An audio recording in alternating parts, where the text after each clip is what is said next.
Puede el aroma del azahar y el clavo ocultar el hedor rancio del prejuicio. Sevilla, en la plenitud de una primavera que derramaba luz dorada sobre los naranjos en flor, parecía susurrar que sí, que la belleza podía redimirlo todo. Pero Amira al-Jamil, mientras cruzaba el umbral de la Escuela Superior de Gastronomía, sabía que hay fragancias amargas que se aferran al alma con más tenacidad que el perfume más dulce. El edificio era un antiguo palacete en el corazón del barrio de Santa Cruz, un laberinto de historia y cal remozado con la pátina del prestigio. Mármoles fríos reflejaban la luz que se colaba por los artesonados, y el aire vibraba con una mezcla de excitación contenida y el tintineo distante de utensilios de cocina. Eran las jornadas de innovación culinaria, un evento que atraía a lo más granado, o eso decían del panorama gastronómico. Amira, con su sencilla blusa de algodón color hueso, sus pantalones oscuros y funcionales, y su cabello negro e indómito recogido en una trenza que caía sobre su hombro, podría haber sido confundida con una estudiante tardía o un ayudante de cocina buscando la entrada de servicio. Sus ojos, de un marrón tan profundo que parecían absorber la luz, lo registraban todo con una calma que desmentía la tormenta de observaciones que se arremolinaba en su interior. Una diminuta cicatriz, casi invisible, junto a su ceja izquierda, era el único vestigio visible de batallas pasadas, de puertas que tuvo que derribar en lugar de encontrar abiertas. Su misión, encomendada por la Fundación Almaida, era un secreto bien guardado. Evaluar la idoneidad de la escuela para recibir una beca de excelencia sin precedentes, un espaldarazo que podría transformar la institución. Pero más allá de las instalaciones impecables y los currículums brillantes, Amira buscaba algo más intangible, la autenticidad de su compromiso con la diversidad y la verdadera innovación, no la que se exhibe en folletos satinados. Su investigación personal, como la había llamado en su solicitud de acceso, requería una discreción absoluta. En el majestuoso vestíbulo, presidido por un retrato al óleo de algún prohombre con ínfulas de mecenas, una figura llenaba el espacio con una autoridad casi palpable. Don Alejandro Rivera de la Vega. Su nombre precedía su reputación, o quizás era al revés. Un hombre de unos 60 años, corpulento, con el cabello cano y escaso peinado meticulosamente hacia atrás, revelando una frente amplia y una tez que hablaba de buena mesa, y quizás de un carácter propenso a la rubicundez.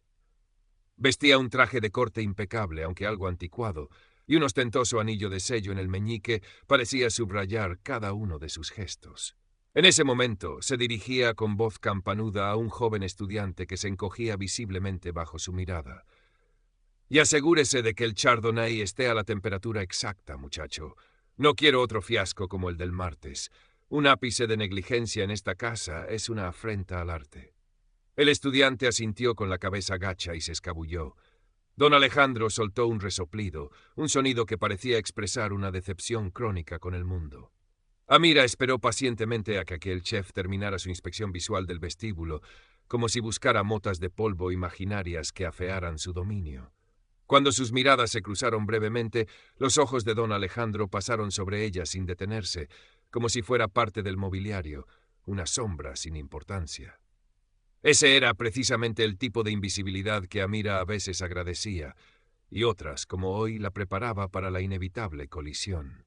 Se acercó con paso tranquilo al mostrador de información, donde don Alejandro ahora revisaba unos papeles con aire de suma importancia. «Disculpe», comenzó Amira, su voz clara y serena, aunque no alta. «Me gustaría obtener información sobre el programa de sostenibilidad y el uso de productos de kilómetro cero que la escuela está implementando. He leído algo al respecto y me interesa profundamente». Don Alejandro levantó la vista de sus papeles, primero con impaciencia, luego sus ojos se detuvieron en Amira, recorriéndola de arriba abajo en una evaluación que duró apenas un segundo, pero que pareció pesar una eternidad. Una leve mueca, casi imperceptible, torció la comisura de sus labios. Interrumpiéndola antes de que pudiera añadir más, su voz resumó una condescendencia apenas velada. «Ah, sí, la sostenibilidad. Muy de moda entre los jóvenes». Hizo un gesto vago hacia un panel lleno de folletos. «Ahí tiene información general, señorita. Manuales básicos para estudiantes. Ahora, si me disculpa, tengo asuntos de verdadera envergadura que atender». Y sin más, volvió la atención a sus documentos, dándola por despedida. Amira sintió la familiar punzada, esa mezcla de cansancio y una obstinada resolución. La misma historia, diferentes escenarios. La subestimación basada en la tela de su ropa, el color de su piel, la ausencia de un apellido rimbombante. Respiró hondo, el aroma de los jazmines que trepaban por un patio cercano llegando hasta ella, un contraste irónico con la acidez que empezaba a sentir. «Disculpe, don Alejandro», insistió con la misma calma, aunque una nueva firmeza se había deslizado en su tono. «Quizás no me he explicado con claridad. Mi interés va más allá de la curiosidad estudiantil. Necesito detalles específicos sobre la trazabilidad de los proveedores y el impacto real de estas iniciativas en la comunidad local. Es para un proyecto de investigación que estoy llevando a cabo». Don Alejandro levantó la cabeza de nuevo, esta vez con una irritación mal disimulada. Su ceño se frunció. «Mire, señorita», dijo, arrastrando las palabras como si cada una le supusiera un esfuerzo monumental ante tanta impertinencia. «Esta escuela es un centro de excelencia, no una oficina de atención al público para cualquier ocurrencia. Estamos en mitad de unas jornadas cruciales. Si es usted alumna y tiene alguna queja o sugerencia, diríjase a secretaría en el horario establecido». Su mirada era fría, despectiva. «Aquí no tenemos tiempo para interrogatorios sobre cada detalle de nuestra gestión interna por parte de, por cualquiera». El cualquiera flotó en el aire, cargado de implicaciones. Amira vio a un joven estudiante de aspecto humilde y con una carpeta raída bajo el brazo, observando la escena desde la distancia. Era Mateo. Sus ojos se encontraron por un instante, y Amira vio en ellos una mezcla de incomodidad y temor. Él apartó la vista rápidamente. Un testigo silencioso, uno más de los muchos que había encontrado en su camino. «No es una queja, don Alejandro», replicó Amira, su voz manteniendo esa asombrosa serenidad que tanto solía desconcertar a sus interlocutores. «Es un interés genuino en los valores que esta institución afirma promover.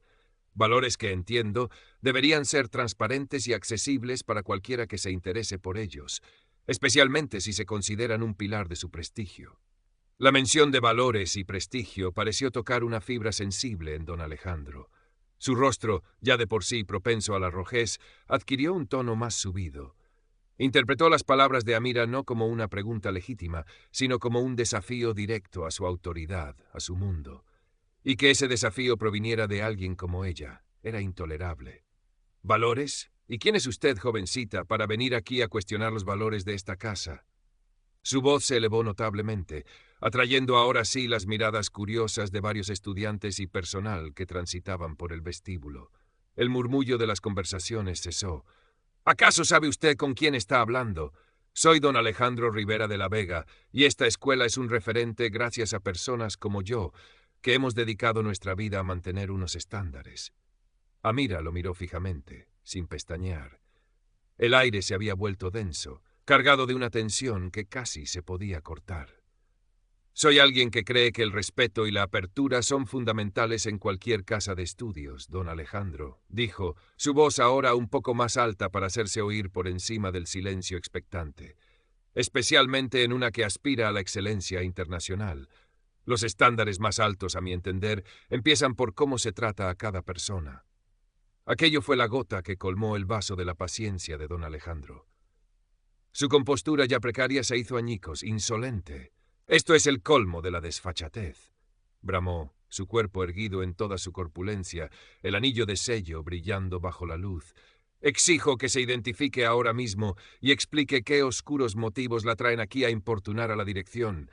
En esta casa no tenemos ninguna paciencia para cierta gente». Y su mirada barrió a Amira de pies a cabeza con un desprecio palpable. «Que solo viene a causar problemas, a sembrar dudas y a alterar el orden que tanto nos ha costado establecer. Gente que no entiende cuál es su lugar». La expresión «cierta gente» y la furia en sus ojos no dejaban lugar a dudas sobre el subtexto xenófobo y clasista de sus palabras. Amira permaneció inmóvil, dejando que el eco de la diatriba de don Alejandro se apagara en el vestíbulo, ahora completamente silencioso. Su rostro no reflejaba ira, sino una profunda y serena tristeza, la de quien ha oído esa canción demasiadas veces. Su calma, sin embargo, parecía enfurecer aún más a su oponente. Justo en ese instante, un sonido discreto pero distintivo rompió la tensión. El tono de llamada del móvil de Amira. Era una melodía suave, casi una nana, que contrastaba absurdamente con la atmósfera cargada. Ella hizo un gesto mínimo de disculpa, casi imperceptible, y extrajo de su bolso un teléfono sencillo, con una funda de color neutro, nada ostentoso. «Con permiso», murmuró y contestó. Habló en voz baja, pero en el silencio sepulcral del vestíbulo sus palabras, pronunciadas en un francés fluido y elegante, llegaron nítidas a los oídos de quienes estaban más cerca, incluido un petrificado don Alejandro. «Oui, Madame Dubois, bonsoir. Oui, je comprends parfaitement. La connexion ici est un peu instable, mais je vous entends.» Una pausa. «J'aurais besoin de 5 minutes. La visioconférence avec le conseil d'administration de la Fondation Almaïda. Oui. Confirmez, s'il vous plaît, que monsieur le directeur, don Lorenzo, sera également présent. Nous devons discutir de mes conclusions preliminares concernant l'évaluación.» Escuchó un momento más. «Parfait, a tout de suite.» Colgó y guardó el teléfono con la misma parsimonia. Luego levantó la vista y sus ojos se encontraron con los de don Alejandro. El chef la miraba con una expresión de total desconcierto. La furia había dado paso a una confusión palpable, aunque un resquicio de su anterior altanería aún luchaba por mantenerse a flote. «¿Evaluación? ¿Fundación Almaída? ¿Patronato?», farfulló, como si las palabras se le atascaran en la garganta. «¿Pero qué galimatías está usted diciendo ahora, mujer? ¿Qué nueva invención es esta?». Antes de que Amira pudiera responder, una nueva figura irrumpió en escena. Era don Lorenzo, el director de la escuela, un hombre de mediana edad, de aspecto pulcro y gestos habitualmente medidos, pero que en ese momento parecía haber envejecido 10 años. Su rostro estaba pálido, y una fina capa de sudor perlaba su frente. Se acercaba a ellos con pasos apresurados, casi trotando. «Doña Amira, 1000 perdones», exclamó don Lorenzo, su voz teñida de una ansiedad que no pasó desapercibida para nadie. «No sabía que ya se encontraba usted en las instalaciones. La estábamos esperando para la reunión. El patronato está en línea». Hizo una pausa, tragando saliva con dificultad, mientras su mirada iba de una Amira impasible a un don Alejandro visiblemente alterado. «Don Alejandro», continuó el director, y ahora su voz era apenas un hilo, cargado de temor. Permítame presentarle formalmente». Tomó una bocanada de aire, como si se preparara para saltar a un abismo. Doña Amira Al-Jamil no es solo la representante principal de la Fundación Almaída, enviada aquí para esta evaluación crucial. Los ojos de don Lorenzo se clavaron en los de don Alejandro, suplicantes. «Es también, don Alejandro, es la reciente y hasta ahora anónima ganadora del Premio Internacional Semilla Culinaria». Un silencio aún más profundo, si cabe, se abatió sobre el vestíbulo. El Premio Semilla Culinaria. El Nobel de los jóvenes talentos gastronómicos, un galardón que catapultaba a la fama mundial y que muchos chefs consagrados, incluido probablemente el propio don Alejandro en sus años mozos, habían soñado con rozar. El color desapareció por completo del rostro de don Alejandro. Su mandíbula pareció desencajarse. Los papeles que aún sostenía con rigidez resbalaron de sus dedos y cayeron al suelo con un susurro que sonó estruendoso en la quietud. Miró a Amira, luego al director, luego de nuevo a Amira, como si sus sentidos se negaran a procesar la información. Su arrogancia, su ira, toda su fachada de superioridad se desmoronó en un instante, dejando al descubierto a un hombre desconcertado, vulnerable y profundamente asustado. Los murmullos se extendieron como una onda entre los presentes. Estudiantes y personal intercambiaban miradas de asombro. Mateo, el joven estudiante becado, tenía la boca abierta, sus ojos fijos en Amira con una mezcla de incredulidad y una incipiente admiración. Amira se dirigió entonces a don Alejandro. Su voz seguía siendo tranquila, pero ahora portaba un peso, una autoridad que nadie en esa sala se atrevería a cuestionar. «Efectivamente, don Alejandro», dijo, y en su tono no había ni rastro de triunfo, solo una constatación serena.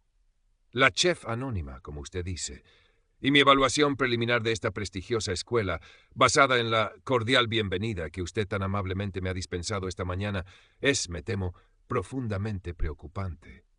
Hizo una pausa, permitiendo que sus palabras calaran. Luego su mirada se amplió para abarcar al director y a los demás testigos. «La Fundación Almaída», continuó, «invierte en excelencia, sí, pero también invierte en integridad, en innovación con propósito, y en un compromiso genuino e inquebrantable con la diversidad y la inclusión. Lo que he presenciado hoy, don Alejandro, lo que todos ustedes han presenciado, Me hace cuestionar seriamente si esta institución, o al menos algunos de sus miembros más influyentes, realmente encarnan esos valores que proclaman con tanto orgullo. Don Alejandro abrió la boca, intentando articular alguna palabra. Un sonido gutural, un balbuceo incomprensible, fue lo único que logró emitir. Su rostro era una máscara de humillación y pánico. Un malentendido. Consiguió farfullar finalmente, su voz temblorosa y apenas audible. Yo no sabía. Estaba simplemente velando por el orden, los protocolos.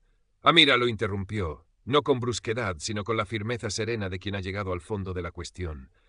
No fue un malentendido, don Alejandro, afirmó, su mirada clavada en la suya. Fue una elección consciente de tratar a una persona con desprecio y condescendencia, basándose únicamente en prejuicios, en suposiciones superficiales. Y las elecciones, como bien sabe un chef de su experiencia al seleccionar los ingredientes para un plato, siempre tienen consecuencias en el resultado final. Su voz se suavizó ligeramente, pero sus palabras no perdieron ni un ápice de su contundencia. Se dirigió más ampliamente a los presentes, su mirada abarcando a estudiantes y personal por igual.